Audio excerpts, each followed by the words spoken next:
The secret weapon. Why generosity? If I told you that despite all of the useful things that you've learned so far to fortify your life with gratitude, there's just one thing that you can do on a continual basis that will act as a catch-all against these pesky obstacles, and it's also one of the secrets to creating deep relationships with others. Would you believe me?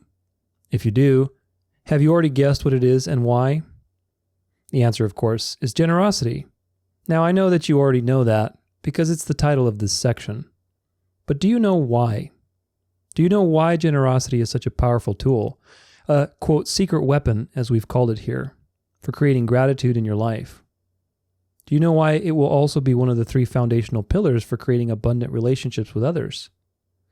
Do you know why generosity is also how you deepen your relationship to God? Part of the answer lies in understanding natural cycles, and particularly what a virtuous cycle is and how it's different from a vicious cycle. The other part, equally as important, is understanding that generosity is about more than just money, but instead about your willingness to part with 5 other critical resources, some of which you probably haven't even considered a resource. So now we've plotted our journey ahead to this mysterious secret weapon. We must separate generosity from exclusively being about money, and we must also study the nature of cycles to understand what that can teach us about being generous and grateful.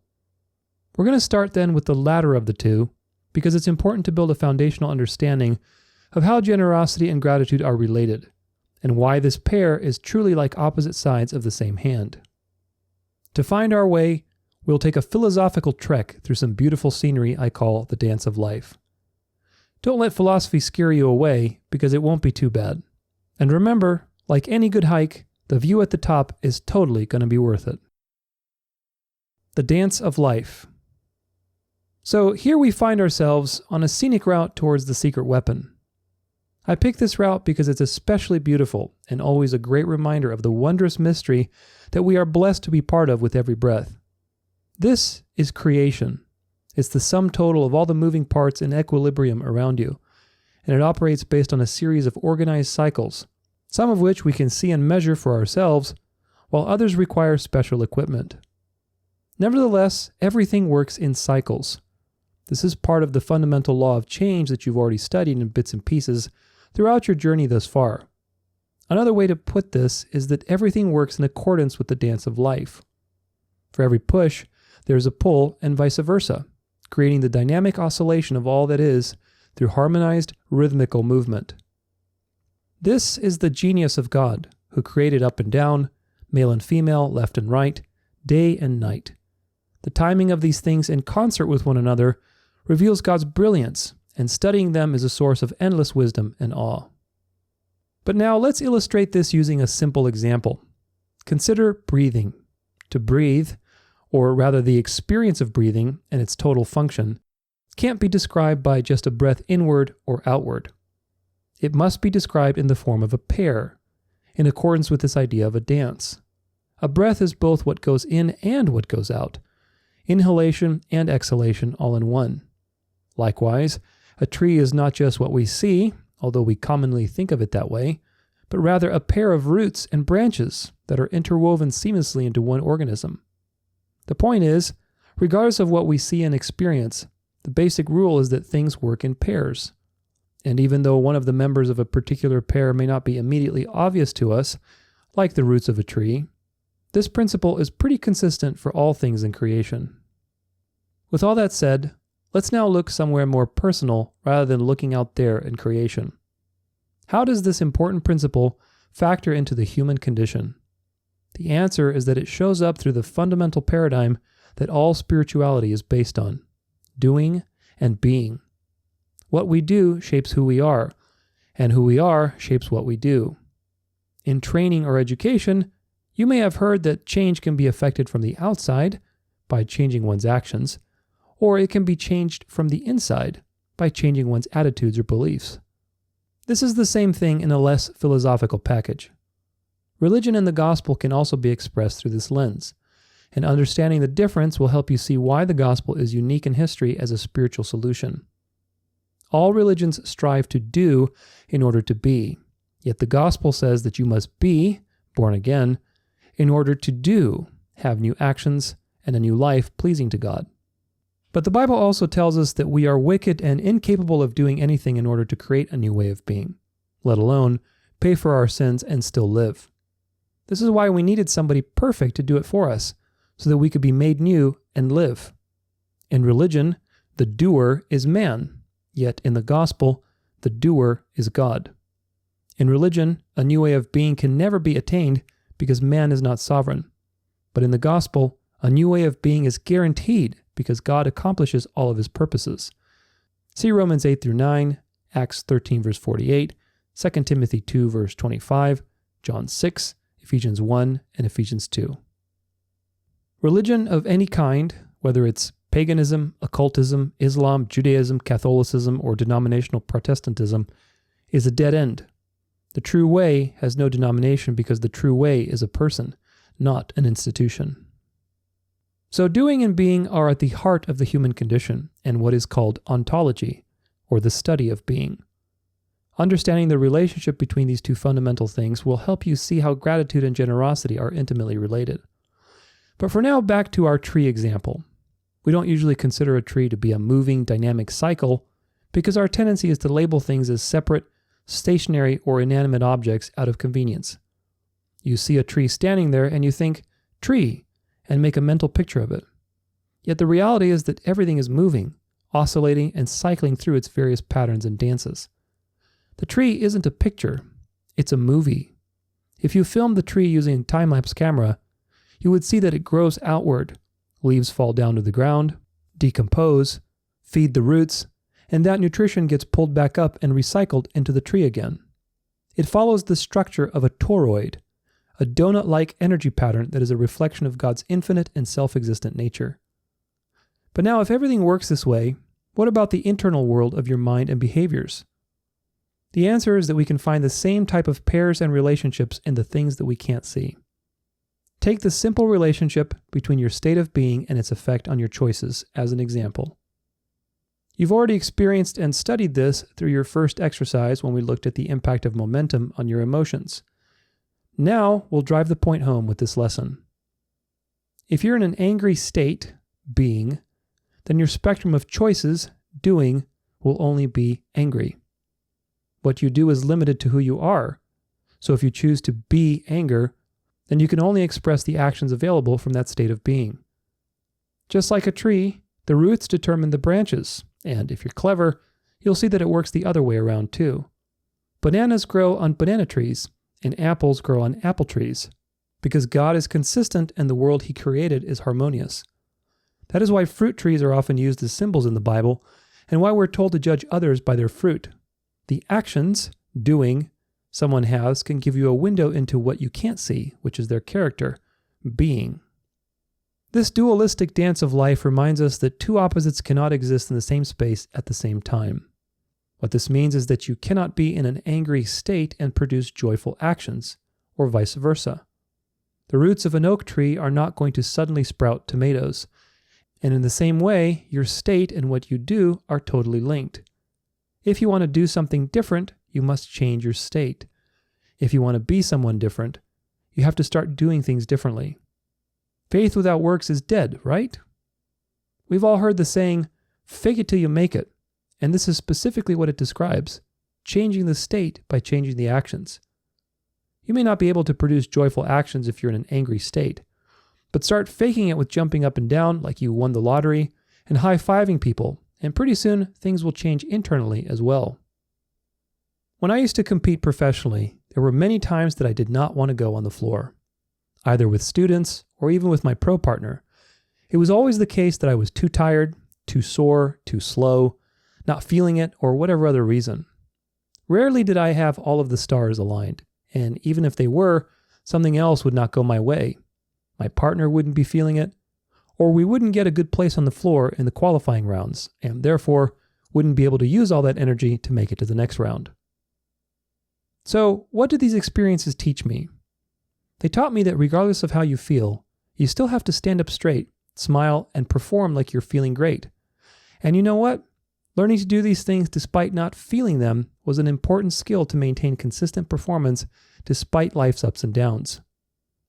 When you see that the common denominator of everything is in pairs, and that those pairs are in perpetual motion with each other to create cycles, you begin to see the dance of life in everything around you. Because we exist in time and space, this cycle has an element of progression forward. In other words, it's not a two-dimensional cycle, but a three-dimensional cycle. It's very much like a corkscrew, spiraling in a given direction as the two opposites continually shape and affect and dance with one another over time. If we go back to the dance of attitude and behavior, this corkscrew can be said to move either in the direction of success or failure. Attitude determines behavior, and behavior shapes attitude. So if the pair is productive or, quote, virtuous, the corkscrew moves forward and builds momentum towards success. Good habits, good thoughts, a daily gratitude practice, a connection with God, and so on, will yield good results over time. You reap what you sow, right?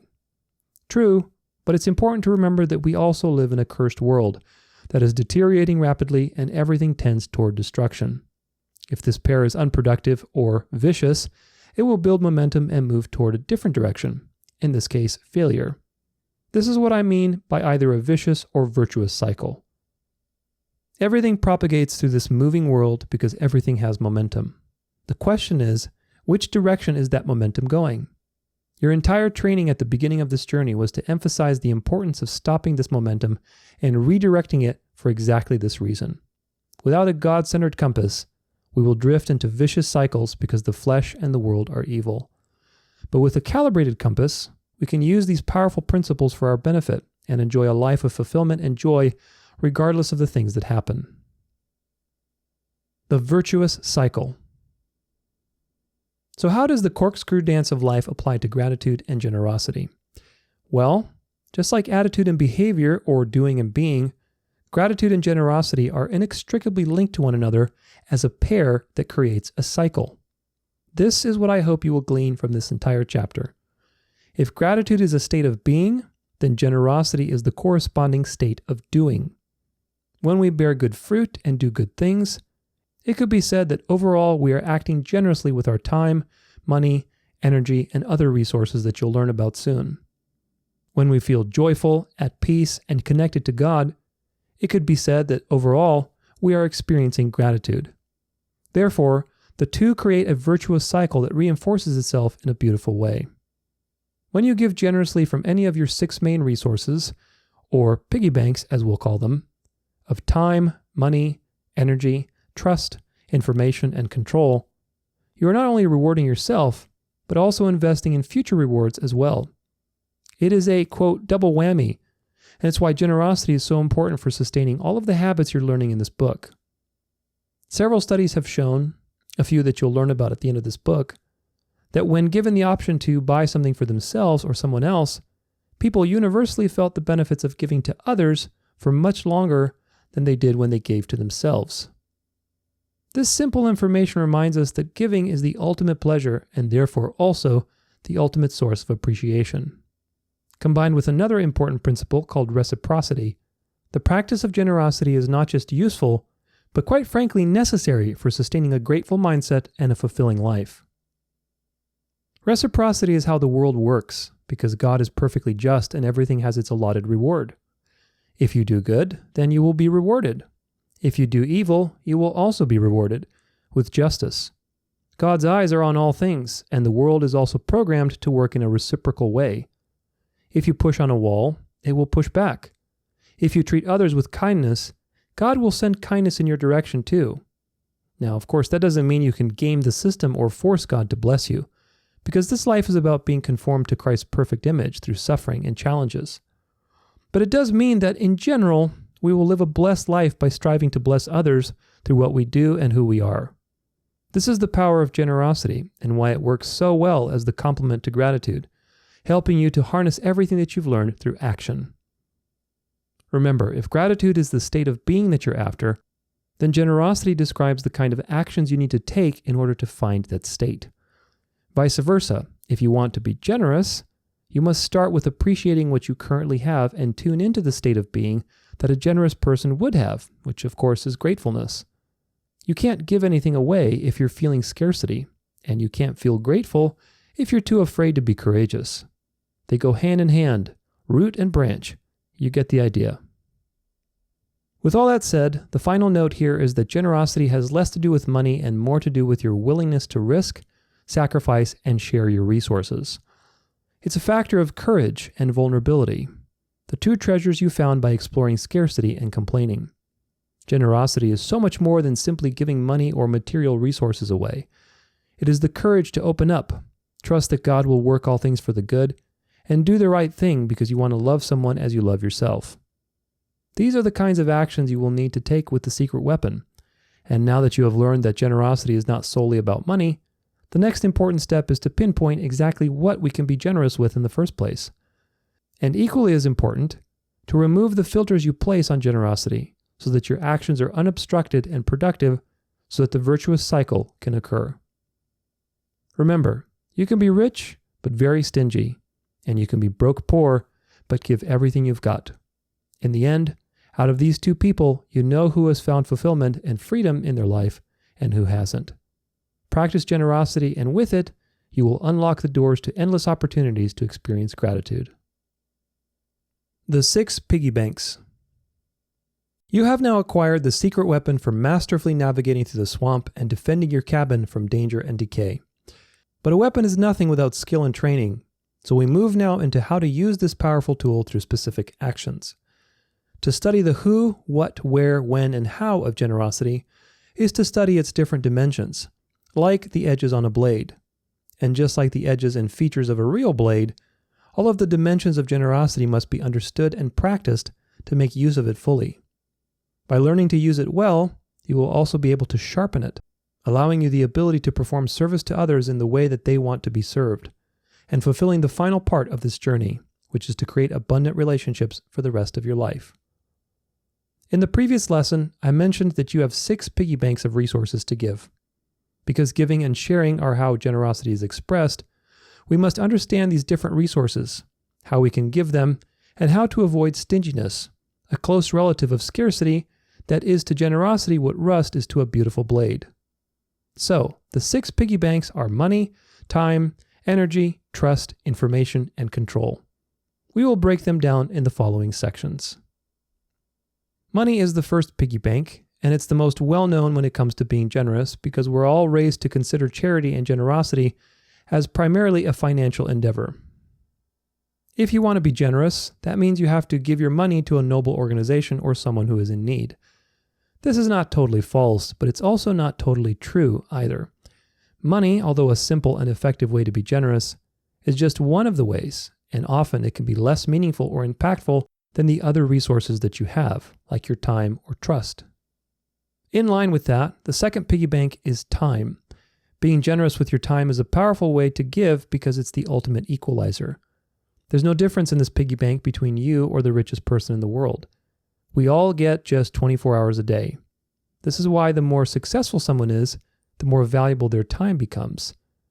To give your time to someone, especially when it has accrued great value, is a grand act of generosity. Unlike money, time works in the inverse with its value. Money becomes easier to part with as you increase your financial value, even to the point where you may barely feel any sacrifice at all and yet still make a considerable difference for someone or society at large. Elon Musk could give every American $1 million and nothing would change about his quality of life, which is quite a thought. But with time, on the other hand, it doesn't work this way. As your time becomes increasingly more valuable, you have less of it to give away, meaning that your generosity with time also increases in value. It's easy to give $1 when you have 100, but if you've only got a few minutes to spare and you give an hour, then the meaning and impact of your gift carries a much greater weight. The principle of proportion. There are 4 more piggy banks that we'll cover, but first it's important to introduce another valuable principle. This is the principle of proportion, and it states that the internal value of generosity, meaning its value to you and your character, is in proportion to what you have. This can be misunderstood, so let's make it clear. Giving $100,000 to charity when you have $1 billion in your piggy bank is still giving $100,000 to charity and making a big difference in society. But remember, this principle describes the internal value, not the external value, meaning the impact on your own life and character through what you do. In this sense, generosity is less about the external impact on the who, what, where, and when and how of the world, which is the measurable stuff, and more about the why of your internal world and what you gain in immeasurable ways. To truly gauge generosity is not to measure what happens in the world, but rather to measure its impact on your character through sacrifice, courage, and vulnerability. This might be a bit of a conundrum at first because we tend to evaluate the impact of things externally through our dollars, hours, calories, and so on as a way to understand whether they are significant or not, which of course none of this is inherently bad, but it's also not as deep as you can go either. It's important to have some measurements, and if those measurements are significant, it means we're on the right track. But this is just half the picture. Remember the principle of consistency, that the internal and external world are connected and consistent with one another. When you act with generosity, you are shaping both the external and internal world. In this book, we are concerned with the internal.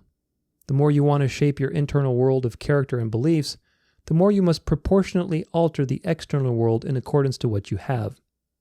In simpler words, great risk means great reward, and little risk means little reward. Let's use another example. Say that all you have is $1, and you want to give 50 cents to the person next to you so that they can afford some food. This act would be pretty generous since you're giving half of what you have to somebody else. Compared to somebody who would give the same amount, yet they have $100 in their pocket, we would say that the former is more generous than the latter. This may be true, or it may not. We do not ultimately know somebody's heart. Giving is giving, and while most of us expect people with much more to give more, at a basic level the question is, do they give or not? There are many in this hypothetical example that have 1,000, 100,000, 1,000,000 or more in their pockets, yet cannot be bothered to give that person even 50 cents.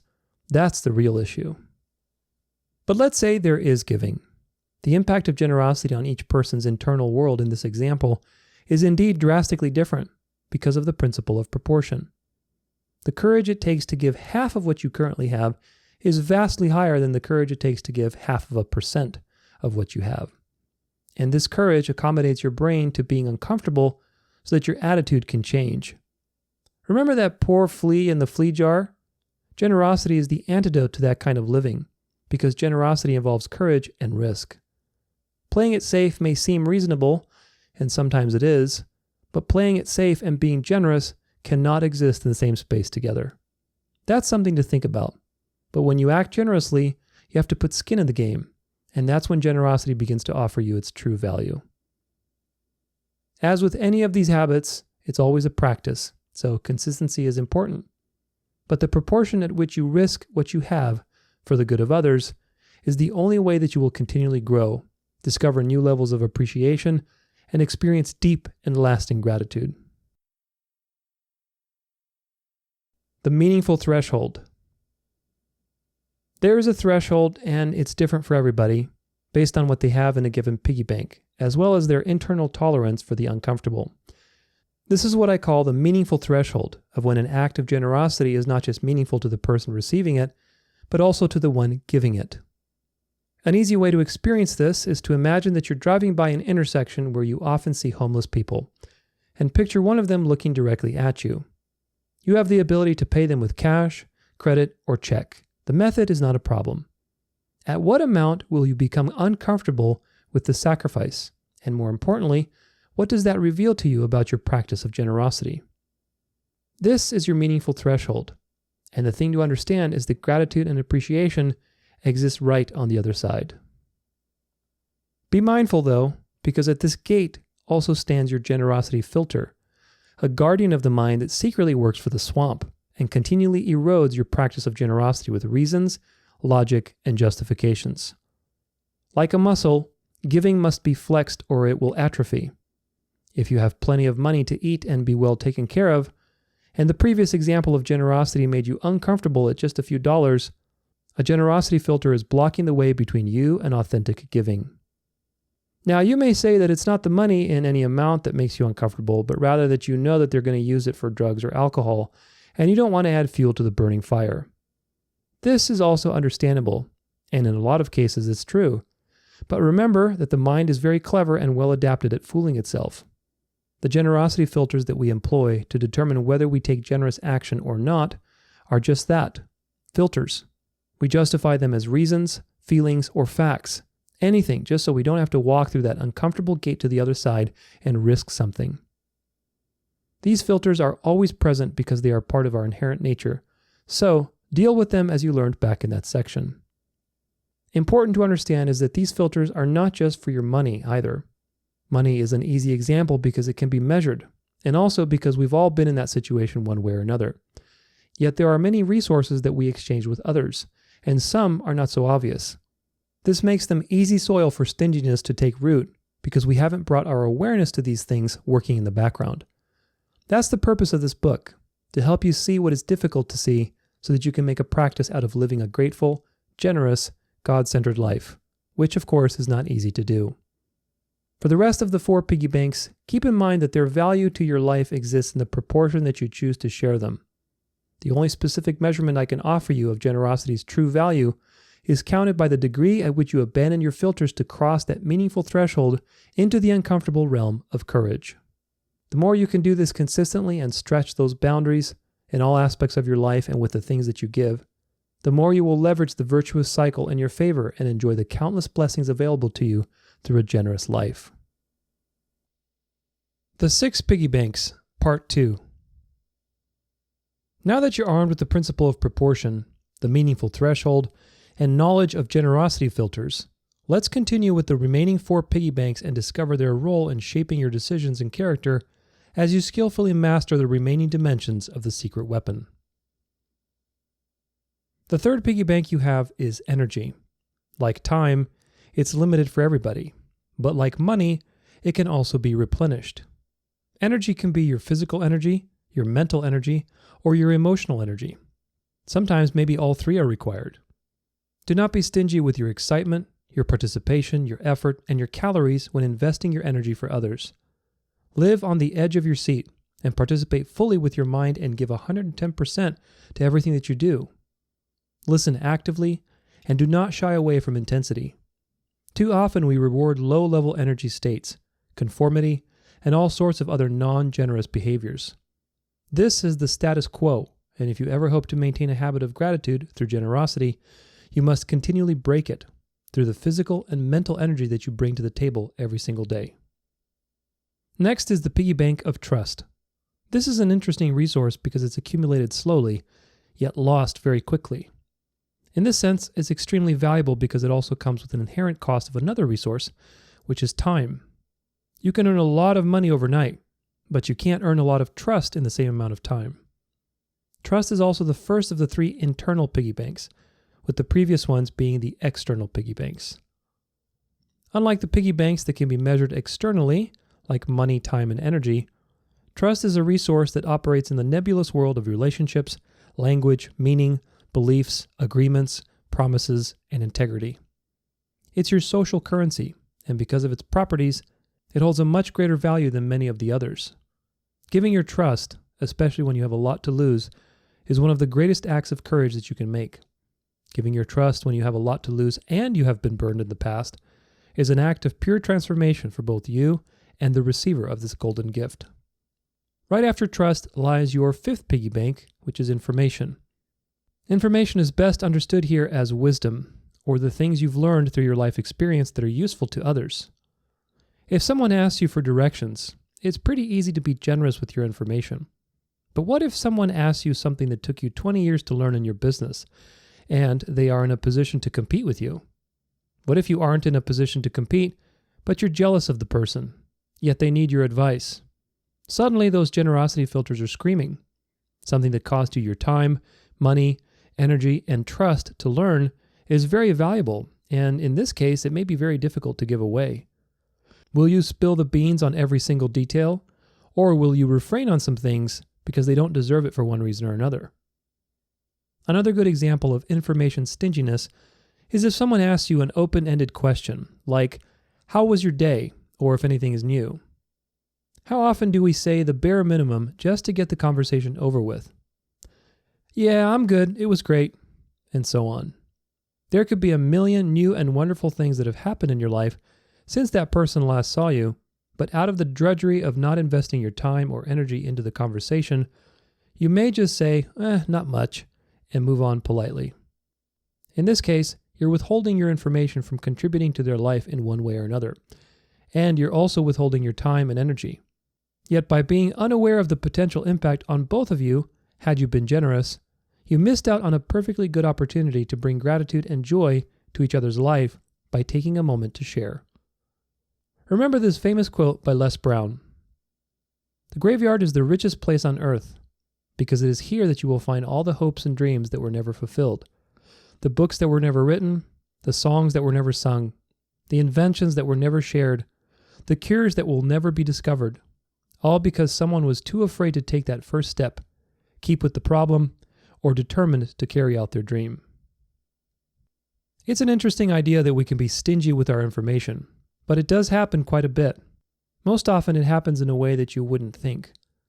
Rather than willingly withholding our information from others, as in these previous examples, it's withheld simply because we've neglected to take action by generously contributing the gifts that God has given us. This robs immeasurable generations from benefiting from our life experience, all because we chose not to participate in the dance of life by sharing ourselves for one reason or another. Fear of failure, fear of looking stupid, and all of the other generosity filters that there are keep countless prodigies hidden from the history books. Life is supposed to be about growth from one generation to the next. Despite the Genesis curse, God designed reproduction to be an abundant activity. One tiny little seed carries within it the information to grow countless others, and pretty soon, one plant turns into an orchard, and an orchard turns into a forest. This abundant quality of all things shows that the Creator is very generous, and it also reminds us to align with generosity if we want life, abundance, and joy in what we do. One great way to contribute to others is to share your knowledge, expertise, and wisdom. Today, this is easier than ever because the prophecy in Daniel 12 about many running to and fro and knowledge increasing is being fulfilled by the internet and social media. It is amazing how information can spread, and it's an exciting time to be alive as many are waking up to the truth, while also many are being deceived into delusion. If God has given you knowledge that many do not have, be courageous and participate in this amazing time as history plays out its final moments. The sixth and final piggy bank also exists in the nebulous realm of information and trust, and it's called control, the hardest resource to give generously to others. How does control act as a resource, and how is it different from trust? They certainly overlap, like all of these resources, but there are differences worth noting. Remember that nothing exists in a vacuum. An act of generosity will often involve several piggy banks all at once. To share control of a project, for example, requires some bit of trust with whom you're sharing it with. Delegation is a common way that we can engage generously in the sharing of control, but I have an even better one for you that's harder to spot. It's the control you share when you allow others to contribute to you by way of listening, following, or granting them the opportunity to give in their own way to you. It's the ability to surrender, to receive, and to allow, and it goes hand in hand with serving others in the way that they want to be served. For the giver, it's about learning to listen to the other person, to see how they want to be loved, while for the receiver, it's about learning to let go of control and accept someone else's contribution. We'll discuss these things more in a future chapter, but realize now that sharing control can often be the most difficult thing to do in the areas that are highly important to you. A simple example would be when someone wants to give you a compliment and acknowledge you. We all know that we shouldn't brag and make a habit of highlighting our successes to others. So, when others do that for us, it's instinctual to shut it off, defer, and generally rob them of the opportunity out of our own shame, guilt, self-doubt, or fear. How many times have you denied someone the opportunity to be generous with you in this fashion? It's a crime we've all committed at one point or another, and often out of good intentions. So then allow people to give to you by giving them control. This applies to another often ignored but priceless resource, which is listening. When we truly listen, we give up control of steering the conversation or situation at hand and share it with that other person. This is one of the hardest resources to share generously. Yet, it's also one of the most important if you want to build abundant relationships because it's the foundation for cooperation. Listening is a golden skill of life, and it's given when we let go of controlling the moment. It's a form of generosity, not accessed by doing something directly, but by letting go of having to do something in the first place. This is why control as a resource is less obvious. It operates in the background, and it's not about what you do, but rather about what you don't do. Control is difficult to risk because it relates to your sense of survival, trust, and everything that comes with our inherent nature. To give control in the areas that are important to you is among the greatest internal battles, but it's also how you'll discover freedom and cultivate abundance. This is a double-edged blade, and that's why it's so challenging. To be generous with control develops the important virtues of humility and cooperation, which are powerful safeguards against many of the obstacles of life. It's not easy to give control away, but it's even worse to hang on to it and be miserable and alone. Let go and see what's on the other side of surrender. It may very well surprise you, and at the least, give you something to appreciate. Generosity and God. Now that you have a good basis for these things, it's important to bring them home and anchor them in the source of gratitude and generosity, which is God. Just like the parable of the unforgiving servant and the lesson it has to offer us on being able to forgive others, so too can we take the good news of the gospel as the ultimate source for our generosity in life. God, the infinite and magnificent creator, stepped into reality as a homeless teacher and died like a criminal on your and my behalf. It is the ultimate example of generosity, because not only did God pay the price we deserve, He also shares His Spirit with us through faith so that we can have a new life, a new way of being, and eventually live forever in a renewed world with Him. This is our source as Christians for being generous in life. As God has forgiven our sins, we have a reason to forgive others.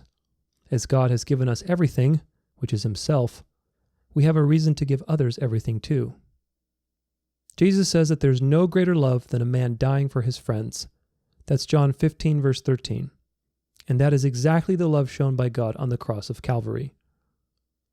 That is the highest standard, and one that makes every generous act that we do on a daily basis look like nothing. But nevertheless, it is our reminder to always push past that meaningful threshold, evaluate our generosity filters, and give as much as we can from those 6 piggy banks. Another important thing to discuss is our generosity with God Himself. God needs nothing, yet God calls us to live a new life in Christ that is generous with others and also with Him. Think about this one for a moment. The 2 golden commandments, love God with all your heart, mind, and soul, and treat others as you want to be treated, require being generous with all of your resources. To love others as you love yourself means that you treat them with generosity in the same way that you're generous with yourself, whether we are talking about material generosity or the generosity to look past offenses and forgive. With God, it's no different. To love God with your whole being requires giving everything that we have: time, money, energy, trust, information, and control. When you keep the Sabbath, you are being generous with God by giving Him your time. That's why the Sabbath is a test of your heart posture. It amazes me that so many people fight against spending a day with God, even when none of us will spend that day perfectly centered on Him.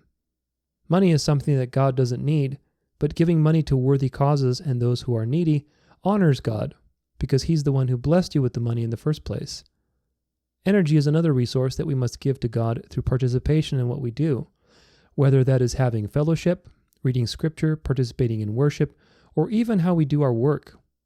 Good work with a desire for excellence that contributes to others positively is something glorifying to God, because God is a worker and He made us to work. But if you're a sloucher that likes to sit in the shade, the Bible has many things to say about sloth, laziness, and complacency. Information is something that we share with God through prayer and communication, and that's why building a daily habit of prayer is so important. If you aren't in communication with God regularly and being stingy with your information and time, your life and connection to Him will depreciate. Trust and control, the last 2 piggy banks, together are the foundation of the gospel, because you must not only trust that Jesus paid your debts because He's perfect, you must also trust that God is sovereign and he will work all things for the good. The book of Hebrews says that faith isn't just about believing that God exists, but that he rewards those who draw near to him. That's Hebrews 11, verse 6. This is a profound statement on the nature of faith as expressed through trust. Faith is not a cognitive experience of believing that God is real, because anyone can come to that conclusion. Even the demons believe in God, in that sense. But the demons do not trust in God as their Redeemer and Provider, which is the whole point. In order for us to have a true, living faith, we must trust God. And in order to trust God, we must surrender control and believe that he is good. The temptation in the Garden of Eden reveals Satan's main strategies in attacking people's faith, and one of them is that God isn't perfectly good. This is discerned from the snake telling Eve that God doesn't want them to eat from the tree because they're going to become like him. In other words, God has ulterior motives and he can't be trusted because he's the opposite of generous, which is stingy. This denial of God's goodness is at the heart of many apostasies and rebellions. And even after someone believes, it is an ongoing journey to trust in God's goodness and sovereignty when we are visited with difficult situations that challenge our sense of generosity and our ability to be grateful. So remember to be generous with others and also to be generous with God. Generosity is what brings to life all the other things that you learned about with gratitude, because generosity is gratitude in action. And with that, your initial training with the secret weapon has concluded. I'll encourage you now to take a moment and reflect on what you've learned so far.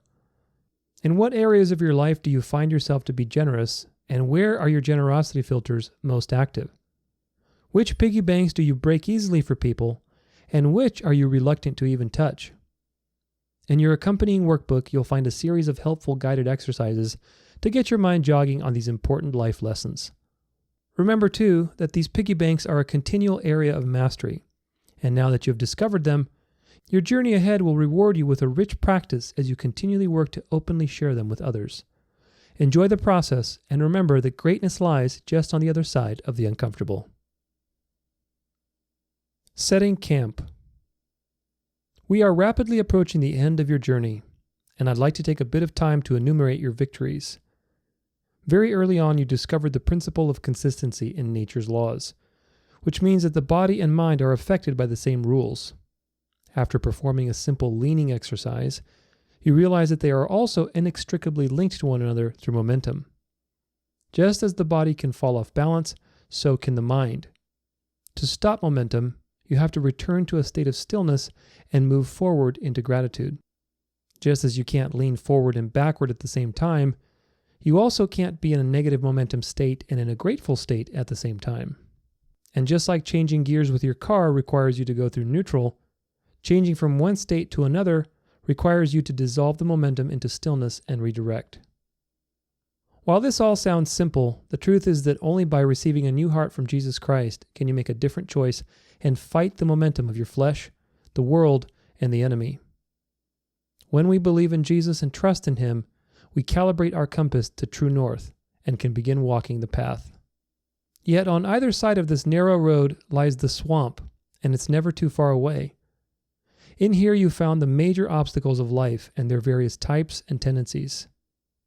You first learned about inherent nature and the continual momentum of your own instincts, as well as that of the ever-shifting world and its catalysts of change. These things remind you that you're not in control, God is, and it's important to practice acceptance for both what is your responsibility and also what is out of your control. As you continued through the swamp, you learned of the other 7 main obstacles which can infest your mind like weeds in a garden. Without constant vigilance, they will multiply quickly because they usually occur in groups of 2 or more. Those obstacles are preoccupation, desensitization, fatigue, scarcity, complaining, attachment, and cynicism. Yet despite their treacherous terrain, you were able to glean valuable treasures from their depths that few are able to enjoy because most aren't even aware that these treasures exist. Preoccupation taught you presence, desensitization taught you discipline, fatigue taught you balance, scarcity taught you courage, complaining taught you vulnerability, attachment taught you forgiveness, and cynicism taught you faith. With these treasures, you can remember to see the silver lining when tribulation strikes, And you can become a good navigator. That's because the swamp can't be avoided entirely. It can only be navigated out of masterfully. After clearing the swamp and finding an open space, you collected 13 useful habits and built the cabin of your daily gratitude practice, which is the home of your grateful mindset that you will enjoy for years to come. Of those habits, the most important is the Sabbath, as it is the foundation for the others and also how you can deepen your connection to God in these last days. Armed with this strong foundation, you then ventured outward in search of the secret weapon, taking a scenic trek through the dance of life and observing nature's laws. As you studied these laws and learned about cycles, a consistent pattern began to emerge. All things are formed of pairs. In the brilliance of this simple moment, the secret weapon was revealed in the plain light of day. It is the complementary partner of gratitude, and it's called generosity. Because gratitude is the ultimate state of being, generosity is the ultimate state of acting, with the two forming a virtuous cycle that allows you to harness the power of momentum for your benefit through the dance of life. The more you are generous with others, the more reasons you have to be grateful, and the more gratitude you practice, the more you have reasons to be generous with others. With the secret weapon firmly in your possession, you proceeded to train with its 6 dimensions of giving. These are the 6 piggy banks of resource that you are constantly exchanging with others: money, time, energy, trust, information, and control. Learning the different ways in which each is used gave you a keen sense of how to command generosity through your daily actions and reap the reward of gratitude in return. As you mastered these dimensions of giving, you also learned about the important principle of proportion, that generosity has less to do with how much you give and more to do with the proportion of risk and sacrifice that you're willing to tolerate in relation to what you have. This tolerance is affected by your generosity filters, so using courage and vulnerability are important to avoid living a safe and comfortable life that does the bare minimum. While all actions, great and small, can be generous, their impact on your life can only be measured by the level of risk you're able to employ in passing through the meaningful threshold and into the realm of the uncomfortable. This is a constant practice, and one that you will engage in for the rest of your life with what you learn. But now, here you are, complete with your initial training and ready for a new level of skill in the mastery of gratitude. You have discovered the secret weapon and trained well with its 6 dimensions, giving you a priceless tool to ward off any weeds from the swamp and strengthening your daily gratitude practice with courage and the virtuous cycle. And yet there is a task before you that's even more challenging than anything that you've faced so far: to sculpt 3 pillars of stone so that you have a strong foundation to enjoy abundant relationships with others for the rest of your life. These 3 pillars must be solid because they will support all of the relationships you ever hope to have. The quality of your life is dependent upon the quality of your relationships. So this is the final step that requires your training before the journey and the map are yours. To sculpt stone requires a specialized tool. And while you already have that tool in your secret weapon, it must now be sharpened so that it's ready for the job. With this final piece of training, I believe that you'll be able to enjoy wonderful memories and fulfilling experiences with others that few dare to have out of fear, self-loathing, regret, shame, guilt, or scarcity thinking. So, how will you sharpen your secret weapon for this task? What could possibly serve as a sharpening stone to hone your ability to give to others and reap abundance in return? The answer is that it's something you already have. The sharpening stone. Earlier in the journey, I discussed the idea that we're all given a gift by God through our curiosity. To be curious is part of life. Even animals of all kinds are curious. And as human beings, what you're curious about determines where your attention goes throughout your life. If you stop being curious, then you will let the default cookie-cutter experience guide your path. And this is exactly what most people do. Now, I'm not referring here to superficial curiosities, like wondering which taco or drink to try on Taco Tuesdays, but rather true curiosity, the desire for the truth, the deep longing to experience something profound, the pull to cultivate your passion or the inspiration to fulfill your vision. These are things that make life worth living, but without the virtues of awe, wonder, and curiosity, they are nowhere to be found, because that means you've resigned them in favor of playing it safe. We are all drawn to various things in life through our curiosity, because God apportions to each as He sees fit. As children, our curiosity should be nurtured as the primary director of our fulfillment later as adults. Sadly, this is not the case, as you already know. Instead of being encouraged to explore, most children are shuffled into a box designed to produce a limited, predictable outcome. This stifles innovation and only cultivates more swamp in the minds of kids as they're slowly stripped of their creativity and sense of adventure. Some are able to reconnect with this creativity as adults by suffering major life changes that demand a different direction or way of thinking. Sometimes, simply getting to the point of burnout from the system and its machinery serves as that catalyst, pushing people past the meaningful threshold and making them finally choose truth over comfort. But many others, lost in the mire of their complacency, cynicism, procrastination, and general blasé attitude toward life, hardly ever get back to fertile ground because they've also lost their compass, their sense of true north. Jesus said that we must have the heart of a child to enter the kingdom. That's Matthew 18, verse 3. And that's because children believe easily. They're curious and they're trusting. For children, it's a natural thing to believe in God. And because of this, it's also a natural thing to exercise creativity, imagination, courage, exploration, and many other virtues that are lost in adulthood. So this is what happens. People lose their sense of curiosity and adventure, but that's ultimately because they've also lost their connection to God. They are adrift in the momentum of life and its meaningless concerns, consuming and reacting rather than creating and growing. They've forgotten that God has made them for a purpose, and instead, they've settled for the identity given to them by the world through their job, their preferences, their personality, their horoscope sign, their fan status, their favorite ice cream flavor, and a million other useless, superficial things. We must acknowledge this bleak reality because, like it or not, it's your future too, should you forget to maintain your cabin and keep training with your secret weapon daily.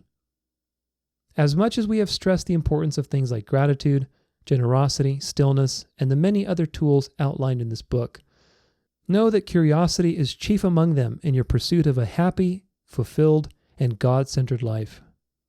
It's not just what sharpens your ability to give to others. It is a necessary part of keeping a healthy spirit and mind through the cultivation of awe. To be truly present, to be in love with and totally mystified by what is, requires great and childlike awe. Without awe, there is only room for the weeds of cynicism to grow, replacing innocence and imagination with doubt and resignation. Stay curious, and you will always have a connection to the fun, play, spontaneity, and wonder that are inherent to the mysterious and magnificent creation God has made. It is a reflection of Him, after all, and God is the source of all marveling and wonder. Meditate daily on His endless qualities, like self-existence, omnipotence, omnipresence, omniscience, or creating something from nothing. All of these are a profound source of mystery and awe, and with that childlike attitude, you will cultivate your curiosity for use in the world while others are trudging along oblivious to the beauty hidden in plain sight. The principle of success. So, what are you curious about? What have you always wanted to do, but haven't done because of avoidance or procrastination? Do you find yourself thinking thoughts like, that's stupid, or that'll never work, when your creative side comes up with an idea? How about, I can't do that, or your old friend cynicism and its clever disguises as logic, pragmatism, being a realist, or just simply playing it safe? These are the limiting beliefs that constrain your actions and limit your potential to create what you want in life, limit the quality of your relationships, and ultimately, even limit your relationship to God. Limiting beliefs keep you small-minded and definitely not courageous or generous. Remember that poor little flea in the flea jar? They exist because you, like everyone, lost your innocence and had to grow up. Yet, as adults, the irony is that curiosity is more important than ever for our health and happiness, and also for living generous lives. It is because we have limiting beliefs to deal with on a daily basis that we must make it a point to nurture our curiosity and awe, as well as our awareness of these hidden perspectives. So then, what's the relationship between curiosity and generosity? When we are children, curiosity is the driver. It's easy to be generous and filled with awe when you're ignorant of betrayal, burnout, stagnation, and loss. For a child, there is nothing missing, yet. As they grow, however, and these catalysts of change slowly begin to introduce themselves, they discover the dangers of the world and begin to lose their innocence. This in turn leads them to become less generous, less adventurous, less exploratory, and less open, accelerating the vicious cycle by attracting more obstacles and solidifying the swamp's hold over their mind. This is cynicism in a nutshell, and it's one of the unsavory byproducts of adulthood.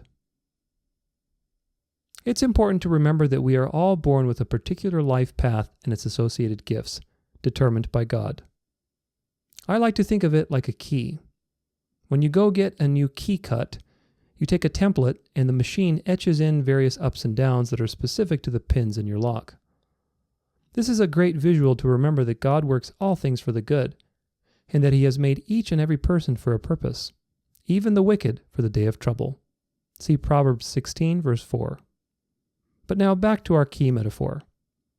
If you were to plot the events of your life on a chart of good and bad, pleasurable or painful, success or failure, you would get an up and down pattern over time. Everybody would. But my ups and downs are not like your ups and downs, and this is the important point. Each one of us not only has unique gifts, but also a unique life with unique experiences. These experiences are like the grooves of a unique key, which can open a unique door. The things you can contribute to others in society when you walk through that door are different from the things that I can contribute, and vice versa. But seeing this and taking initiative to actually use what God has given you to walk through that door is something unfortunately most people don't even do. This is why if you truly want to find long-lasting gratitude, you will find it in generously using your gifts for the service of others and in the service of God. It's your calling, your purpose, and the most rewarding use of your precious piggy banks. Discovering your gifts and applying them in the service of others is a prodigious task and something that will continually evolve in your life. That's because you're always refining what you believe, why you do what you do, and who or where your gifts are aligned for. Prayer and practice together over time will reveal the answer. I not for a single moment thought in 2018 when I started my podcast that I would eventually be doing Christian YouTube videos and in-depth end times Bible studies or news coverage. Not in a million years. In fact, for the first 5 years of that journey, I was totally intent on making a name for myself as a personal growth guru and expert. Before that, I was totally intent on making a name for myself as a professional ballroom dancer. Never in a million years thinking that I would quit and then start writing books and podcasting. Before that, I wanted to be an English teacher, and I also studied music theory and psychology. We never have any clue where God will take us, but because God is infinitely wise and perfectly good, you can always trust that it will be the best place possible. So now, what are some useful principles that you can take with you in your own quest to figure this out? I will offer you a simple one that will help steer your hand in using that sharpening stone wisely and accurately for the road ahead. This is the principle of success, and it states that your reward from what you do is in direct proportion to the value that you bring to those around you. Furthermore, the value that you bring to those around you is the summation of the skills that you have. To put it another way, obtaining what you want is determined by the value that you can give, and the value that you can give is determined by the sum of the skills that you have. Written as a formula, it would be something like success equals value equals, in parentheses, skills plus skills plus skills, ... Let's say that you want to be free to travel and live a particular lifestyle where you can enjoy various experiences and comforts that require a higher income. To achieve this lifestyle, we all know that the answer is to simply get more money or income. This is actually not the answer, although it's where most people stop their thinking, and that's why you don't see the majority living this kind of lifestyle. If we use our principle and continue our thinking forward, It's obvious that to make more money, you will need to bring more value to others in some way greater than you are doing right now. At this point of realization, you will take a look at your current efforts and ask yourself an authentic question. Am I giving everything I've got? If you can cross this important threshold, and most people don't even get this far, then another important part follows. If the answer is no, then let go of your generosity filters, give everything you've got, and notice the difference, because the issue is your generosity. Embrace excellence, do it with passion, take the lead, and honor your word as much as possible. Being generous brings abundance in our lives, just as scarcity tends to bring poverty. And I'm not just talking about finances here. If you're not giving everything you've got, then the value you have to offer others is not being communicated, and you are not using the gifts that God has given you, neither for others, for yourself, nor for God. If, on the other hand, the answer to your question is yes, and you are giving generous action to your fullest potential, keeping yourself accountable to a standard of excellence, honoring your word as much as possible, and doing it all with passion, but you're hitting a wall in your results, the answer is that you need new skills. New skills can be improving what you already have or adding totally new ones, but in either case, it will expand your value, and that's what matters. Let's take that silly leaf carving example from way back many lessons ago. You have a skill to create these artistic expressions in leaves, and because some people are bound to love it, this gives you some level of value in society. You can be an amazing artist and fully act on that potential with excellence and passion, but in the end, you may still cap out in your impact because you lack other skills, like, for example, selling or marketing your products effectively, using social media, building relationships, delegating, or articulating your message, and so on. Your value is determined by the sum total of your skills. For the math nerds, this means that you can either have lots of skills or few but very good skills. If I have 2 skills and they're both a 10, then the formula says that my value would be 20. If I have 5 skills and they're all a 4, then my value is also 20. Don't be dogmatic about these numbers and formulas. The point is that skill is related to value, and improving or adding skills helps you contribute to others. When you contribute to others meaningfully, you're also rewarded in many ways and using the gifts that God has given you, which itself is its own reward. This simple principle has changed my life as an entrepreneur, because as an entrepreneur, you're forced to have these kinds of candid conversations with yourself often. I constantly screen what I do to see if it is in alignment with excellence and value, and I think this practice is something anyone can benefit from. Entrepreneurship forces you to do these things, which is why I think entrepreneurship is a spiritual adventure. But even if you have a, quote, regular job, these things can be very valuable. To excel at what you do, you must offer value to others. Whether you're bagging groceries at the grocery store, selling electronics, or managing people in human resources. Always think about how you can genuinely add value to others, and the rest will come easily. Learning to be generous with your piggy banks is the secret weapon that complements your daily gratitude practice. But using your curiosity to sharpen that practice into meaningful contribution to others is how you will find lasting fulfillment and a deepened connection with God. Use your time wisely, because when it's gone for good. Always have something to look forward to by continually pursuing a vision that is greater than yourself, and always test that vision with whether or not it aligns to the center, which is God. Also, do not rob others of the opportunity and blessing it is to receive your unique skills, talents, and life lessons. We live in a symphony, and the music is continually playing with God as the great director. Will you pick up your instrument and join the concerto, or will you just watch and listen because it's too scary? Enrich the world around you by using what God has given you, and trust that He has a plan for your life that is greater than you can ever predict or imagine. Lean into your curiosity. Learn to marvel and awe and be courageous. This is how you sharpen your secret weapon, and it's how you will enjoy a life filled with countless people and things to be grateful for. Be a Care Bear. If you were around in the 1980s and 1990s, you probably know about the Care Bears. It was a cute show with a cute message, that it's important to care. And this is the final thing I want to leave you with in this chapter. What are you committed to for the people in your life? If someone asked a friend or family member about your level of reliability, what would they honestly say about you? To what extent will you go to ensure the outcome that someone not only wants, but needs? What kind of results and impact are you committed to creating for a person when they come to you?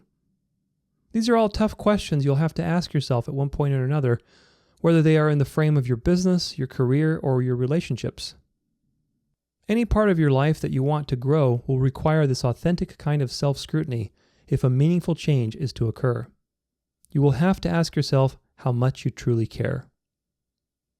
For example, let's say you work as a cashier at a popular fast food chain for minimum wage. Using the previous formula, we can say that your value, or your worth as an employee, is based on the sum of the skills that you bring to the table. Because the cashier of this nature is expected to have basic math skills, minimal customer service skills, and a few other easily trainable skills, this makes them relatively disposable and therefore lowly paid in society. On the other hand, if the cashier in question demonstrates a high level of customer service skills, handles problems easily, shows great command of language, makes little to no mistakes, stands up straight, and has a consistent level of high energy, suddenly their total value has increased. And unless the work environment is toxic, so should their pay and responsibilities pretty soon. This frame of evaluating success approaches value from what a person has in the form of their skills or qualities. This is what we discussed in the last section. Looked at in another way, the same example can be examined from the frame of what a person can give in the form of their generosity, or simply how much they care. Let's use the same example of a cashier at a popular fast food restaurant. As a cashier, regardless of your skills, energy, and performance, your impact on another person's life, according to the job description, is considered relatively small. You are there to process simple transactions and hand people their food. Nothing life-changing here, compared to a brain surgeon, for example. The value of these two professions to society is based purely on the impact they leave on others, which is vastly different. Nevertheless, there is always a caveat. Let's say we take these two professions, a brain surgeon and a fast food cashier, and change something important to see the effect on their value and impact to society. For the brain surgeon, we're going to drastically reduce their empathy and, as a result, their generosity with others. They do the bare minimum, they're out only for themselves and their next materialistic goal, and they can barely stand people to begin with. The cashier, on the other hand, goes above and beyond their job description with a massive amount of generosity in all of their resources. They are a total care bear. They spend the right amount of time with each client and never make them rush. Their energy is always high. They inspire trust and are open, educated, and professional, and so on. They are so, quote, into it, that they make you feel as if you're ordering from the founder of the company themselves. So now, whose value and impact to society is greater? It's not as easy anymore because the brain surgeon has a greater potential to do harm to others actively or through neglect. While on the flip side, the 5-star cashier may very well save someone's life who comes in depressed and suicidal for what they thought would be their last meal. What is it then that makes the difference? The answer is beyond each person's skill and job value on paper. It's their ability to care, and it's measured by how committed they are to excellence and the service of others in what they do. I read a book once called Life as a Daymaker: How to Simply Change the World by Making Someone's Day, written by David Wagner, founder of Jute Salons. In the book, he explores the importance of caring in wonderful detail. Having saved somebody's life in a similar fashion by giving them a great new haircut, the author discusses the importance of doing everything with a passion for excellence, regardless of what your job title or skills may be. This is where true value comes from, and where you must begin if you want to master generosity and gratitude as practices of life. Remember this: people don't care what you know, they just want to know that you care. While knowing and caring are both important for your value, success, and abundance, it's better to have a lot of heart with skills that need training than to have a lot of skills with a heart that needs opening. The Bible says this much about love and what we do through Paul's first letter to the Corinthians in a section titled The Way of Love. If I speak in tongues of men and of angels, but have not love, I am a noisy gong and a clanging cymbal. And if I have prophetic powers and understand all mysteries and all knowledge, and if I have all faith so as to remove mountains, but have not love, I am nothing. If I give away all that I have, and I deliver up my body to be burned, but have not love, I gain nothing. Love is patient and kind. Love does not envy or boast. It is not arrogant or rude. It does not insist on its own way. It is not irritable or resentful. It does not rejoice at wrongdoing, but rejoices with the truth. Love bears all things, believes all things, hopes all things, endures all things. Love never ends. As for prophecies, they will pass away. As for tongues, they will cease. As for knowledge, it will pass away. For we know in part and we prophesy in part. But when the perfect comes, the partial will pass away. When I was a child, I spoke like a child. I thought like a child. I reasoned like a child. When I became a man, I gave up childish ways. For now we see in a mirror dimly, but then face to face. Now I know in part, then I shall know fully, even as I have been fully known. So now faith, hope, and love abide, these three, but the greatest of these is love. 1 Corinthians chapter 13, verses 1 through 13. These are beautiful words, and they are a standard to strive toward every day, because every day we will fall short of it. What it means for your overall picture of success in this life is that skills are just half the puzzle. Your skills are important in everything from running a business to maintaining your relationships, but without love, they are just an empty shell to hide behind. Generosity is the outpouring of your love into everything that you do, while your skills display the discipline and ability of your mind to handle the challenge, detail, and problem-solving aspects. Both are needed, but love even more so. When we care, we try to find a solution no matter what the cost. But if we stick to just our skills, we will tend to work within their limits because they're governed by reason. Being able to care also lights the necessary spark in the fragile early stages of a project or new endeavor by bringing vital energy and attention to create positive momentum. You can never start anything from a cold, logical, and strategic position. Anything that you begin and want to see succeed must have the spark of desire, passion, curiosity, and love, or it will never get off the ground. Starting anything takes up a lot of resources and it's very chaotic.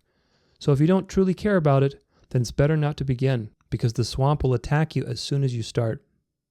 That is why caring is so important, and tuning into your inner Care Bear will help you leverage love when the circumstances push you far beyond the comfortable. Gratitude and generosity are two sides of the same coin because they both come from the heart. The Bible says that our heart is desperately wicked, but it also says that God causes us to receive a new heart upon being born again. So then, with our compasses calibrated to the gospel, the heart can perform what it was designed to do.